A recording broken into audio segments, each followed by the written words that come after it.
இந்த தெருநாய் பிரச்சனை இது ஒரு பெரிய விவாதமா இருக்கே. உச்சநீதிமன்றம் வேற ஒரு உத்தரவு போட்டிருக்காங்க. ஆமா, சமீபத்துல வந்தது. அதுவும் பள்ளிக்கூடம், ஆஸ்பத்திரி, ரயில்வே ஸ்டேஷன் மாதிரி பொது இடங்கள்ல இருக்கிற நாய்களை பிடிச்சு கருத்தடை செஞ்சு காப்பகங்களுக்கு அனுப்பணும்னு சொல்லிருக்காங்க. முக்கியமா பிடிச்ச இடத்திலேயே திரும்ப விடக்கூடாதுன்னு சொல்லிருக்காங்களாமே. ஆமா, அதுதான் ரொம்ப முக்கியம். பிடித்த இடத்திலேயே மீண்டும் விடக்கூடாது. பெங்களூர்ல ஒரு வெளிநாட்டு பயணி தாக்கப்பட்ட சம்பவம், அப்புறம் பொது பாதுகாப்பு, டூரிசம், இந்தியாவோட இமேஜ்னு பல காரணங்களே கோர்ட் சொல்லிருக்கு. ஆனா இதுல ஒரு குழப்பம் இருக்கிற மாதிரி தெரியுதே. இப்போ நடைமுறையில விலங்கு பிறப்பு கட்டுப்பாட்டு விதிகள், அதாவது ஏபிசி விதிகள் 2023ன்னு ஒன்னு இருக்கே. இருக்கு. அந்த விதிகள் படி நாய்களை பிடிச்சு ஆபரேஷன் பண்ணி தடுப்பூசி போட்டு திரும்ப அதே இடத்துல விடணும் தானே சொல்லுது.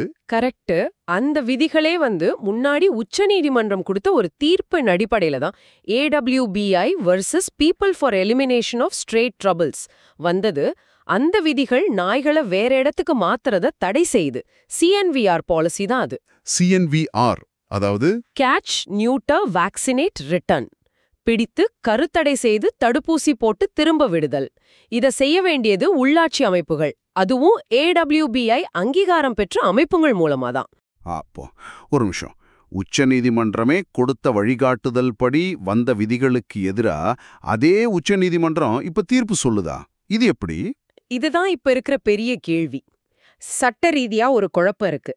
ஏன்னா ஆகஸ்ட் மாசமே பாருங்க, டெல்லி NCR பகுதியில நாய்களை காப்பகங்களுக்கு அனுப்புங்க, திரும்ப விடாதீங்கன்னு சொன்னாங்க. ஆமா சொன்னாங்க. ஆனா கொஞ்ச நாள்லயே ஆகஸ்ட் 22ல அந்த உத்தரவை மாத்திட்டாங்க. அக்ரெசிவான நாய்களை தவிர மத்தத ABC விதிகள் படி திரும்ப விட்டுடலான்னு சொன்னாங்க. ஆனா தெருவுல சாப்பாடு போடக்கூடாதுன்னு சொன்னாங்க, குறிப்பிட்ட இடத்துல தவிர. ஓ, இப்ப வந்திருக்கிற இந்த லேட்டஸ்ட் உத்தரவு மறுபடியும் பொது இடங்கள்ல இருக்கிற எல்லா நாய்களையும் காப்பகங்களுக்கு அனுப்பணும்னு சொல்ற மாதிரி இருக்கு.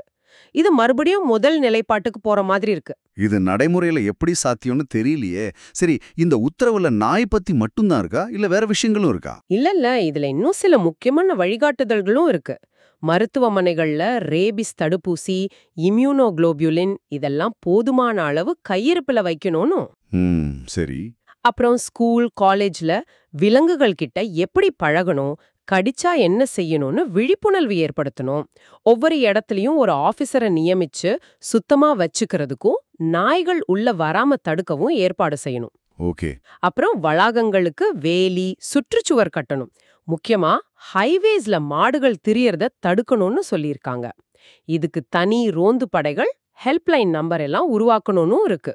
அப்போ இது வெறும் நாய் பிரச்சனை இல்ல, பொது இடங்கள்ல விலங்குகளோட நடமாட்டத்தை கட்டுப்படுத்துற ஒரு பெரிய முயற்சி மாதிரி தெரியுது. ஆமா, ஒரு பரந்த அடிப்படையிலான முயற்சி இது.